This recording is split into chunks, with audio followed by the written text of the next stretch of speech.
और अब बात पीएम फैक्टर की। 10 साल पहले ग्लोबल इकोनॉमी में भारत की रैंकिंग 11वें नंबर पर थी। आज भारत दुनिया की 5वीं सबसे बड़ी अर्थव्यवस्था है। यह कामयाबी गर्व से भर देने वाली, पर प्रधानमंत्री मोदी का सपना और संकल्प इससे बहुत बड़ा है। इसलिए वाइब्रेंट गुजरात समिट में 38 देशों के डेलीगेट्स के सामने, 4 देशों के राष्ट्राध्यक्षों के सामने और दुनिया की दिग्गज कंपनियों के सीईओज और मालिकों के सामने प्रधानमंत्री मोदी ने भारत को विकासशील देश से विकसित भारत बनाने का बड़ा लक्ष्य रखा है और हर हाल में इस लक्ष्य को पूरा करने की गारंटी भी दे दी है। वाइब्रेंट गुजरात के महामंच से प्रधानमंत्री मोदी ने दुनिया भर के निवेशकों को नया मनी मंत्र दिया और देश के 140 करोड़ लोगों के सशक्तिकरण का रास्ता खोल दिया।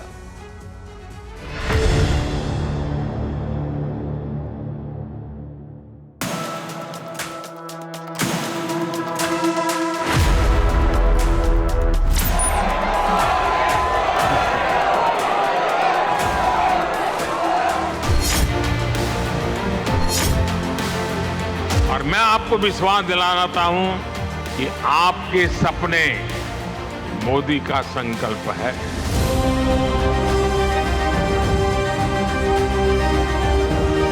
आपके सपने जितने बड़े होंगे, मेरा संकल्प भी उतना ही बड़ा होगा। भारत अगले कुछ वर्षों में दुनिया की टॉप 3 इकोनॉमी में जाएगा।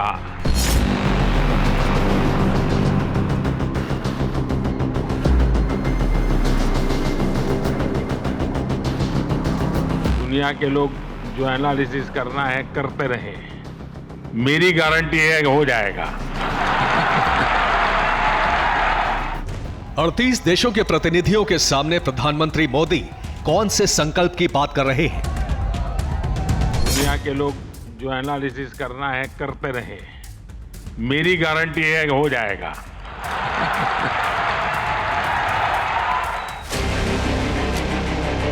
चार देशों के राष्ट्राध्यक्षों के सामने प्रधानमंत्री मोदी कौन सी गारंटी दे रहे हैं? भारत की प्राथमिकताएं बिल्कुल स्पष्ट है। आज भारत की प्राथमिकता है सस्टेनेबल इंडस्ट्री। दुनिया के दिग्गज उद्योगपतियों के सामने प्रधानमंत्री मोदी ने किस प्राथमिकता का जिक्र किया? एक ऐसे समय में जब विश्व अनेक अनिश्चितताओं से घिरा हुआ है, तब भारत दुनिया में विश्व की एक नई किरण बनकर के उभरा है। आजादी के 75 साल बाद देश ने अमृत महोत्सव मनाया, तो ये जश्न दुनिया की 5वीं सबसे बड़ी अर्थव्यवस्था बनने का भी था।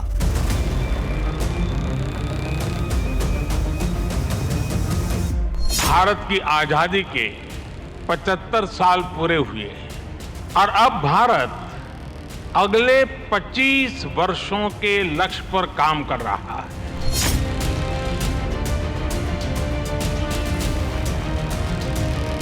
आज दुनिया की हर ग्लोबल रेटिंग एजेंसियां मानती हैं कि 2027 तक भारत दुनिया की तीसरी सबसे बड़ी अर्थव्यवस्था बन जाएगा। 10 साल पहले भारत 11th पर था।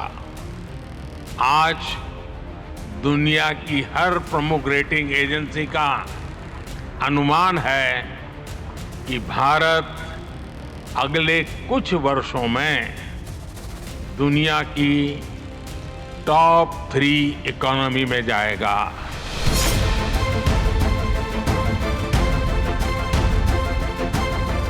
आजादी के 100 साल पूरा होने से पहले यानी 2047 तक भारत अमेरिका जैसा पूरी तरह विकसित देश बन चुका होगा।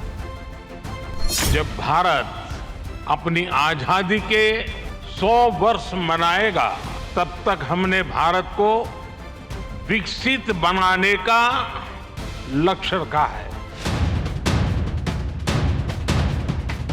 जीडीपी की रेस में हम ब्रिटेन और फ्रांस से आगे निकल गए हैं। 2-3 साल में भारत जापान को भी पीछे छोड़ देगा और फिर अर्थव्यवस्था की रेस में भारत अमेरिका के बराबर जाकर खड़ा हो जाएगा। ये कोई कोरा सपना नहीं है, ये प्रधानमंत्री नरेंद्र मोदी की गारंटी है। दुनिया के लोग जो एनालिसिस करना है करते रहे, मेरी गारंटी है कि हो जाएगा।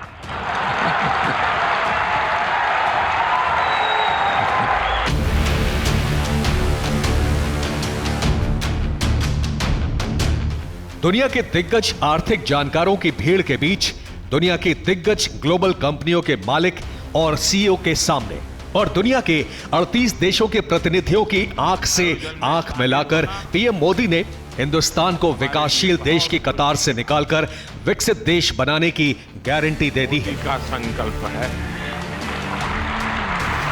इतनी बड़ी गारंटी देने के लिए गजब का आत्मविश्वास और होमवर्क चाहिए और प्रधानमंत्री मोदी के पास दोनों है। मेरा संकल्प भी उतना ही बड़ा होगा। इसलिए वाइब्रेंट गुजरात के मंच पर दुनिया के बड़े बड़े व्यापारियों ने मोदी की गारंटी और मोदीनॉमिक्स पर ग्लोबल मोहर लगा दी। Shri Narendra Bhai Modi, the most successful Prime Minister in India's history. Shri Narendra Bhai Modi ji, when you speak, the whole world not only listens but applauds you. My friends abroad ask me, what is the meaning of the slogan millions of Indians are chanting, Modi hai to mumkin hai. I tell them, it means India's Prime Minister makes the impossible possible with his vision, determination and execution. They agree and they also say, Modi hai to mumkin hai.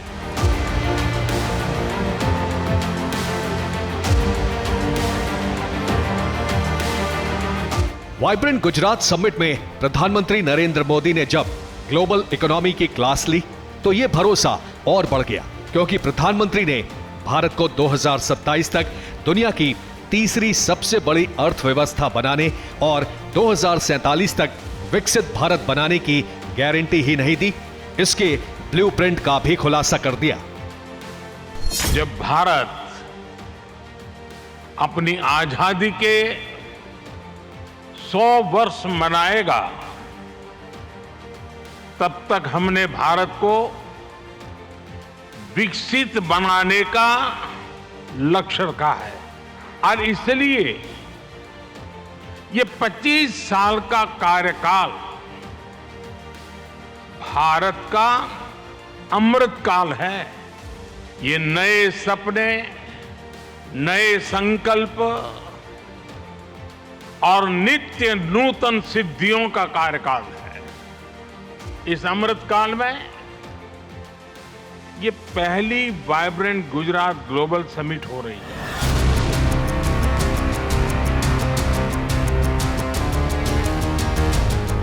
इस अमृतकाल में भारत की अर्थव्यवस्था तेजी से बदल रही है। दुनिया के दिग्गज कंपनियों को मोदीनॉमिक्स पर भरोसा है, इसलिए भारत में जमकर निवेश हो रहा है। It was an excellent meeting. This man is amazing. His energy, his vision is what drives us and inspires us. It was very inspiring. We discussed about our investment in India, expanding it.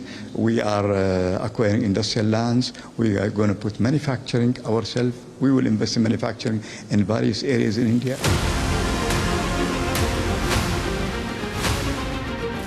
Bharat को अगले 2-3 सालों में दुनिया की तीसरी अर्थव्यवस्था बनना है, तो लक्ष्य और सपने बड़े करने होंगे।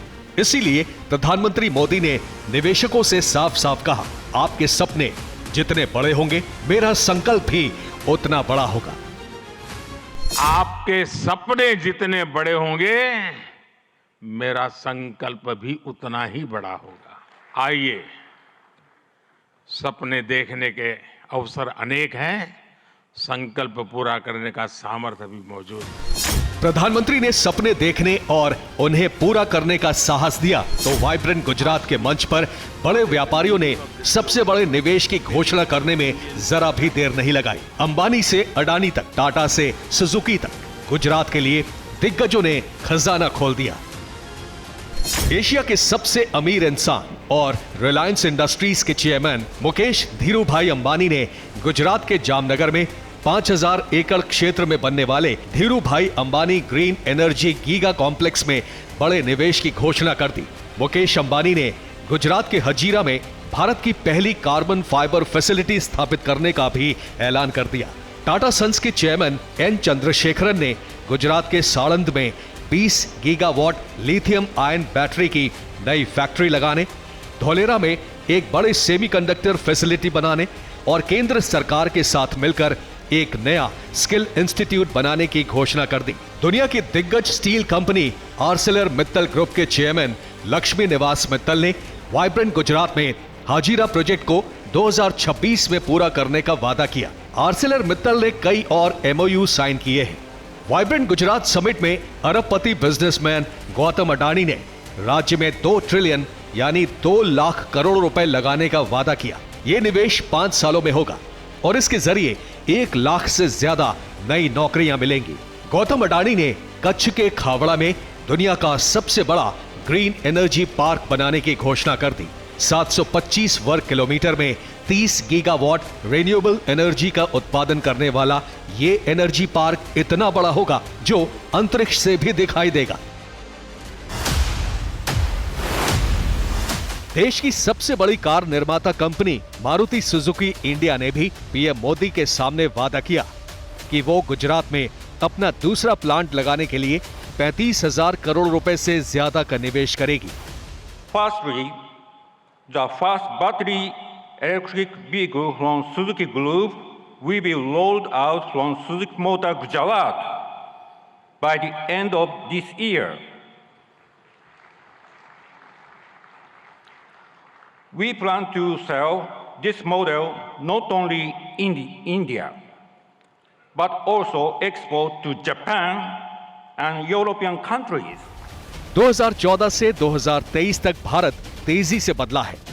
आज दुनिया की दिग्गज कंपनियां भारत में सबसे बड़े प्रोजेक्ट लगाने से पहले हिचकिचाती नहीं है। उनकी फाइलें भ्रष्टाचार की भेंट नहीं चढ़ती, सरकारी बाबुओं की टेबल पर नहीं अटकती। प्रधानमंत्री मोदी की सोच और प्राथमिकताएं एकदम स्पष्ट है।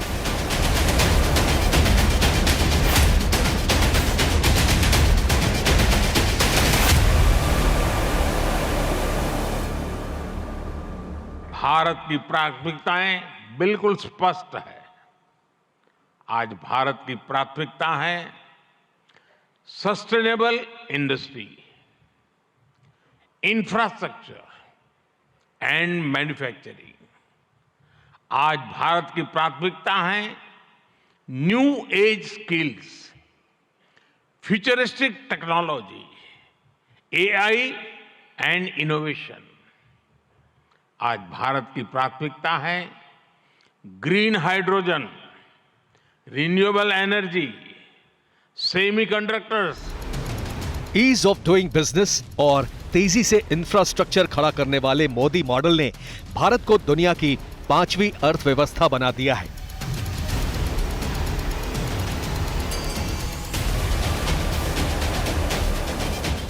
दस साल पहले भारत में 74 एयरपोर्ट थे। आज भारत में 149 एयरपोर्ट हैं। इन 10 सालों में नेशनल हाईवे नेटवर्क 2 गुना और मेट्रो नेटवर्क 3 गुना से ज्यादा बढ़ चुका है।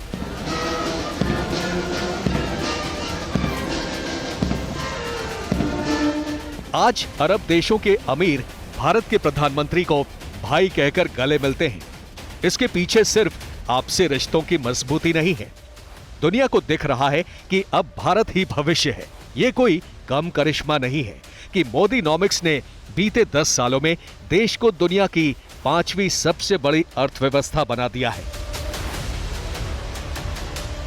मोदी सरकार 2014 में सत्ता में आने के बाद से अब तक कुल 10 पूर्ण बजट और एक अंतरिम बजट पेश कर चुकी है। इस दौरान देश की अर्थव्यवस्था लगभग 2 गुनी हो गई है। 2014 में जब मोदी सरकार सत्ता में आई तब देश की जीडीपी का साइज $2 ट्रिलियन था। आज ये बढ़कर करीब $3.75 ट्रिलियन पर पहुंच गया है। भारत को दुनिया की तीसरी सबसे बड़ी अर्थव्यवस्था का टैग साल 2027 तक मिल सकता है। लेकिन ये अमीरी देश के बड़े उद्योगपति और व्यापारियों तक सीमित नहीं रहेगी। प्रधानमंत्री के आर्थिक मॉडल ने देश में विकास को आम जनता तक, आखिरी शख्स तक पहुंचाने का काम किया है। एसबीआई की नई रिपोर्ट बताती है कि अमीरों में और गरीबों में फासला घटा है। जापान और जर्मनी को पछाड़कर भारत बहुत जल्द दुनिया की तीसरी सबसे बड़ी इकोनॉमी बनने वाला है। लेकिन क्या इससे सिर्फ अमीरों को फायदा हो रहा है या फिर देश के 1 अरब 40 करोड़ आम लोगों की जिंदगी में भी कोई बड़ा बदलाव हुआ है? इसका जवाब एसबीआई की नई रिपोर्ट ने दिया है। स्टेट बैंक ऑफ इंडिया ने भारत के लोगों की आय पर रिसर्च की है। नए अध्ययन से पता चला है कि हाल के सालों में लोगों की आय में असमानता कम हुई है और आमदनी बढ़ रही है। इनकम टैक्स रिटर्न दाखिल करने वालों की संख्या साल 2021-22 के 70 मिलियन यानी 7 करोड़ से बढ़कर 2022-23 में 74 मिलियन हो गई है। 2023-24 के लिए 31 दिसंबर 2023 तक कुल 82 मिलियन यानी 8 करोड़ 20 लाख से ज्यादा इनकम टैक्स रिटर्न दाखिल हुए हैं। एसबीआई की रिपोर्ट में सबसे खास बात यह है कि भारतीय मिडिल क्लास की स्थिति मजबूत हो रही है। 5 लाख रुपए से 10 लाख रुपए के बीच की आय वाले करदाताओं के आईटीआर में 295% की वृद्धि हुई है। 10 लाख रुपए से 25 लाख रुपए तक की आय वाले लोगों के आईटीआर की संख्या भी लगभग 3 गुना यानी करीब 291% बढ़ गई है। महिलाएं काफी हद तक आगे आई हैं। अपना खुद का स्टार्टअप उन्होंने स्टार्ट किया है and they are working well, they are earning well for their living basically. Gujarat में जो खराब परिस्थिति थी यहाँ पर, उसको बहुत ही बेहतरीन तरीके से काम किया है। यहाँ के सड़क, पुल और बहुत सामाजिक विकास और ये सरकारी विकास बहुत ही अच्छा किया हुआ है। मोदी जी पे 100% ट्रस्ट है कि जो बोलते हैं वो करके दिखाते हैं। जैसे 15 साल से सीएम थे गुजरात के, तो हमने डेवलप देखा है कि ग्लोबल कंपनियां भी आ रही है। मोदी सर जी जब से आए हैं तब से वर्ल्ड में इंडिया का नाम पहले इतना बड़ा नहीं था, अब जाके काफी बड़ा नाम हो गया है। और आप 9 साल पहले आप यहाँ गुजरात में आओगे या इंडिया में कहीं पर भी जाओगे, तब क्या सिचुएशन थी? तब हम इकोनॉमी से 7वें नंबर पे थे और अब आप देख रहे हो कि वर्ल्ड वाइड हम 3रे नंबर पे इकोनॉमी। तो 9 साल में हमने इतनी प्रोग्रेस देखी है। 9 से सीधा हम 3 पे आए हैं। तो अभी भी आने वाले 15 सालों में या 10 सालों में भी हो सकता है कि इकोनॉमी में 2रे और पहले नंबर पे आ सकते हैं। आज दुनिया भर के आर्थिक विशेषज्ञ और ज्यादातर ग्लोबल कंपनियों के सीईओ मानते हैं कि भारत दुनिया में सबसे ऊंची वृद्धि दर्ज करने वाली अर्थव्यवस्था रहेगा। अंतर्राष्ट्रीय मुद्रा कोष यानी IMF को भी यकीन है कि अब भारत ग्लोबल इकोनॉमिक्स की अगुवाई करेगा। यूएन का भी यही अनुमान है कि भारत की अर्थव्यवस्था अब सबसे तेजी से बढ़ेगी। Bureau report, TV9 Bharatvarsh.